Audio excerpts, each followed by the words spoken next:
Hello everybody and welcome back to Dr. Ghost Games. If y'all are new to the channel, welcome. I'm Dr. Ghost and I make content for the game World of Warships Legends. Thank you all for stopping by, and if you guys are returning viewers and you guys do enjoy my content and has for some reason not subscribed to the channel yet, please go down and do so.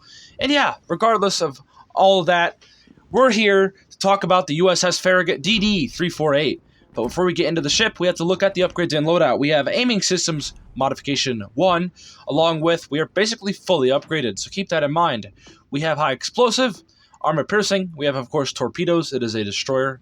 We have Damage Control Parties, we have a really good American Smoke, and okay engine boosts. Independence Day Flag, along with the standard type camo that you can buy with paint, keep that in mind. For our armor, we have 12,100 hit points, 6 to 20 millimeters of armor. The artillery, we have the beautiful American 5-inch guns that you get throughout the whole entire American destroyer line, so keep that in mind. The firing range is pretty decent. Reload is really good. It's American. Turret rotation is pretty decent. Fire chance is 5%. And maximum HE shell damage pretty good. And the AP, of course, if you get broadside cruisers, you can absolutely obliterate cruisers. Torpedoes, we have 8 on either side of the ship. Now, you don't have 12 in total. You have 8 that you can use at your disposal on any given moment. So, yeah, keep that in mind. So you have 2 launchers, each having 4 torpedoes. So, now keep in mind, they don't have very good range at all. They're kind of like rushing torpedoes as I use them for people who are also coming at you. So keep that in mind. They're not the best torpedoes in the world, and they're very slow. The maneuverability is actually pretty good, so keep that in mind. And the concealment, we have 5.3 kilometer concealment, 3 by air, and yeah, the guaranteed is of course 2 kilometers. For the armor, as you guys can see here, not good at all. And yeah, do not be depending on your armor whatsoever to save your life. It is a destroyer. So yeah, we have extended smoke, we have reloader, and short-range torpedoes. It was the first U.S. Navy destroyer of the new generation. She was armed with dual-purpose artillery, which significantly enhanced her AA defenses. The torp tubes were placed along the ship's center line, and thus they could be used more efficiently. The destroyers of this class were modernized to receive automatic AA guns. Entered service in 1934. There were 8 ships in the series. For our commander, we have Vincent Mordoff, William Sims, and Eric Bay as inspiration. William Sims gives us extra health. Eric Bay gives us extra concealment. We have this little thing. His base trait gives us extra reload on our guns. We have, of course, Observant Range. We have Look at Me Now. We have Perceptive, which is very useful. We have Sheltered Arms. And we have Leviathan. He is a Legendary 2, rank 15 captain, and I'll stay all over in the gameplay, and we're going to get into a bit of history as well. I hope you all do enjoy the rest of the video. So yeah, the USS Farrugut is actually a pretty good destroyer in-game. It's actually probably my favorite destroyer at Tier 4. And it's because it has a playstyle that is like no other destroyer in World of Warships Legends. This destroyer is not meant to torpedo. It is an American gunboat destroyer. And for those who do not know what an American gunboat destroyer is, or a gunboat destroyer in general, well, a gunboat is meant to use its guns, and the Farrugut has a very fast reload, and this trait goes through all out the American line of destroyers. The Farrugut, the Mahan, the Benson, the Kidd, the Fletcher, of course, all of the destroyers, and even the Gearing have very fast reload on the guns, and they can DACA, and I absolutely love this playstyle. Now, the Farrugut and the Mahan, keep in mind that they do not have very good torpedoes. I mean, most of the Americans do not have very good torpedoes. But the torpedoes on these destroyers, especially at Tier 4 and 5, only go out to 5 to 6 kilometers. So you literally have to get within almost suicide range to use these torpedoes. Now, you can still hit people with the torpedoes if they are coming at you, or you can surprise them by coming around islands, etc. You guys get the gist if you guys have ever YOLO torped. Now, with all that out of the way, you guys are going to see the gameplay here, and we will be doing some commentary over the gameplay here shortly. But I want to get into the bit of a history with this ship. This actually has some pretty decent history that I would like to tell you all about. So, let's jump right on in. So, the Farrugut was laid down by Bethlehem Shipbuilding Corporation's River Shipyard. Jesus, what kind of company name is that? In Quincy, Massachusetts on the 20th of September 1932, launched on the 15th of March 1934 by Miss James Roosevelt, daughter-in-law of President Roosevelt at the time, and commissioned into the United States Navy on June 18, 1934, with Commander Elliot Buckmaster, that's a pretty cool name right there, in command of the vessel at the time.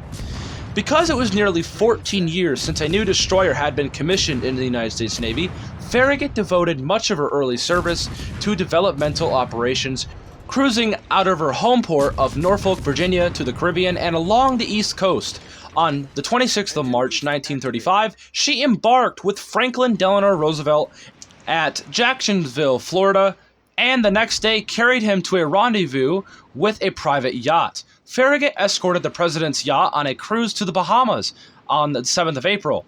He embarked for a passage to Jacksonville, where he left the ship. So, yeah, the Farragut actually brought the president of the United States at the time to his own yacht, which is pretty cool. So the Farragut got to actually transport the president. So, the USS Farragut sailed for San Diego, California, arriving there on the 19th of April, 1935, to where she would join the Destroyer Squadron 20 as the flagship. Fleet maneuvers off the West Coast, training operations in the Hawaiian Islands, and cruises during the summer to train men of Naval Reserve in the Alaskan waters continued until January 3rd, 1939. So, yeah, the Farragut then sailed for fleet maneuvers in the Caribbean, returning to San Diego on the 12th of April. From October 2nd, she was based at Pearl Harbor and made 2 voyages to the West Coast to screen carriers to Pearl Harbor. From the 1st of August, 1941, Farragut was pretty much at sea for exercises with carrier task forces. So, yeah, the Farragut was essentially an escort ship throughout the whole entire war, not just here. She also escorted a lot of carriers throughout even World War II in the Pacific campaign. So keep that in mind. Now, I think we've talked enough about the history. We've talked about the history for about 3 minutes now, and you guys can get the gist of it. The Farragut is a destroyer. It's not a ship that's really kind of meant to go out and have skirmishes with Japanese ships. The Farragut was an escort, and that's what it did for a majority of the Pacific War. So, yeah. Now, enough talking about the history. Let's start talking about the gameplay. Now, we are already up to 13,000 damage, and I believe we absolutely crapped on a destroyer a second ago. So keep that in mind. We literally rolled up on a Matsuki and didn't even need to aim in at him. We just absolutely obliterated him. Now, we are up to about 16,000 damage now. We are taking shots at this Hatsuharu, absolutely crapping on him at the moment. And overall, just showing what these American 5-inch guns are capable of. They are absolutely disgusting. And even up against Tier 5 destroyers, like this Hatsuharu here. Like I said, guys, the Farragut, even on PC. On PC, I don't usually like to talk about PC when we're playing a console game. But the Farragut is on PC, and it is a Tier 6 on PC. Now, it should be, in theory, a Tier 5 on PC, but no. The Farragut is a Tier 6 because it's so darn strong. But, yeah. So, we are absolutely crapping on that Hatsuharu, and we actually do manage to take him down. Now, he does actually manage to half-health us. Now, he was basically ripping us apart. Now, I'm trying to turn away just in case that Hatsuharu did manage to get his torpedoes off, because usually when a destroyer goes broadside, that usually means they're trying to get their torpedoes off. So we have already basically killed 2 out of their 3 destroyers, which is huge. 1 destroyer has the capability to take down 2 destroyers like that? My darn. Farragut is very strong. And guys, if you guys see a Farragut out there and you guys are in one of your Japanese destroyers, or really any destroyer, be aware. American gunboats will absolutely shred you if you let them. Now, like I've said, this thing is a gunboat, and I have it built for such. You don't even really need to build American gunboats to be gunboats. They're just naturally good with it because their 5-inch guns have very good base reload, and if you even build it for it, you get it even lower. Just overall, American destroyers.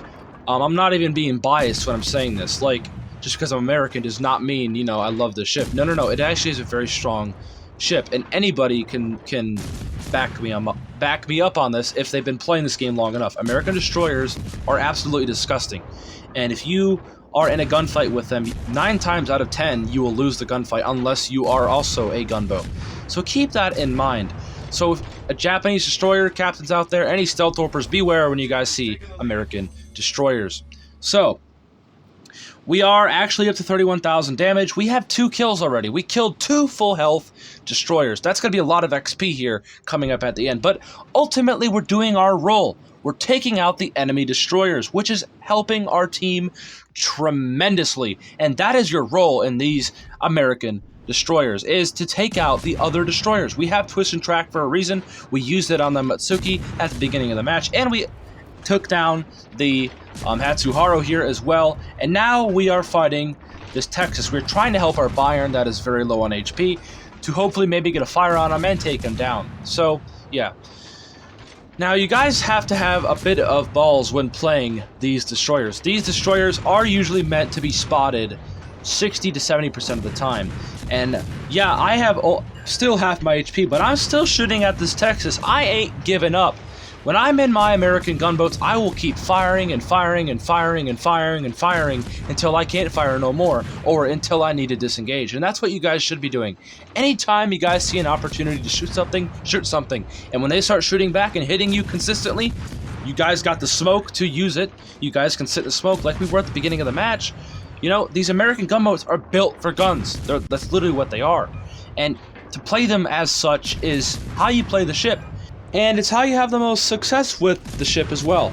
So we are in our smoke screen. We actually did run aground, which is, this smoke screen is actually going to help us quite a lot here. Now, we actually do get very lucky and get a fire on that Texas. I think he did DC the previous fire. So that is actually, I believe, going to take him out. So we are going to get the hell out of this smoke screen. We're going to fire a few more shots off. Look at this reload, guys. Just take a minute to sit back and look at that. You guys don't get that out of many other destroyers. There are some, other gunboat lines. Americans are not the only gunboats. The Germans can gunboat, the French can gunboat, even the Japanese themselves can gunboat, especially like the Akizuki, or even like ships like the Yukikaze. You can't, every single destroyer can kind of gunboat, but the Americans, in my opinion, especially at these lower tiers, just do it so gosh darn well. And yeah, it is absolutely awesome. Now we're up to 57,000 damage with just our guns and fires, guys. Keep that in mind. Keep that in mind. If you guys can learn how to use your guns, maneuver your ship in your destroyer, learn how to make 10 kilometers like your new 20 kilometers, if you guys really get used to this playstyle, it can be loads of fun, and it could be incredibly annoying. Just think of this for a minute. 5 shells every 3 seconds hitting your ship. Boom, boom, boom, boom, boom, boom, boom, boom, boom, boom. Occasional fires. You gotta DC that, or you gotta either keep it burning. And it's just absolutely just morale dropping for the enemy. The enemy cannot deal with this amount of firepower, and we are trying to torp this Matsu. This is an example what I mean, guys. When an enemy battleship or enemy anything is coming at you, they will actually come into your torp range. Your torpedoes will reach them because they're gonna come straight in to your torps. Now, unfortunately, the torpedo runs out of range right next to his ship, because of course it would. Wargaming just loves me, don't they? They just love me. And yeah, obviously, it's unfortunate. So here very shortly, this Matsu will eventually turn his guns toward our teammates, and we will start using our guns.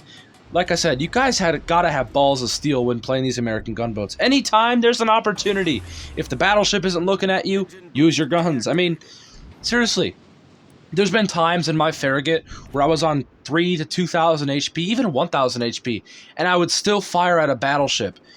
Yeah, I know it would get spotted, but I would still do it anyway, because he's not looking at me. I take the opportunities to keep these 5-inch guns rolling. That's how you do it.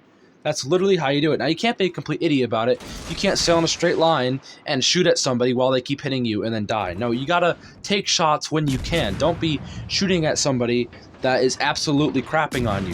You know what I mean? You gotta be smart with it too. Like, see? He's not looking at us anymore, and we start opening fire. And we're also knocking out his torpedoes as well and everything. And we get a fire, of course.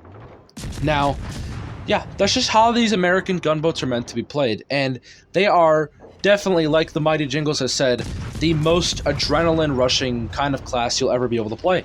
Because it's literally what you do. You just daka, daka, daka, daka, daka until your heart's content. And if you guys like that kind of play style, hey, these American destroyers are free, and all you gotta do is start at the Clemson and work your way up. And you can even get the Kid, which is in the store. You guys can pick up, now the Benham we haven't really talked about, but the Benham is not really a gunboat. That's a torpor. That is, the guns on the Venom are quite bad. And yeah, we're just absolutely pissing off this Matsu right now. And there's nothing he can do about it. He can't go unconcealed. We can just keep holding him to our advantage and absolutely keep crapping on him. And unfortunately here, as you guys can see here, the team has done great up to this point. And yeah, we're going to win this match very shortly. Like I said, not the most amount of damage, but yeah, that's the end of the match. And if y'all enjoyed this video, don't forget to punch the like button. Leave a comment below what your guys' thoughts are. Don't be shy. I get back to everybody I can. And consider subscribing to the channel. We're at 353 subscribers. That's it. Fantastic. And yeah, I hope y'all did enjoy. And yeah, pretty much, that's a pretty good game. And as always, I'll see y'all next one. Peace out. Stay healthy.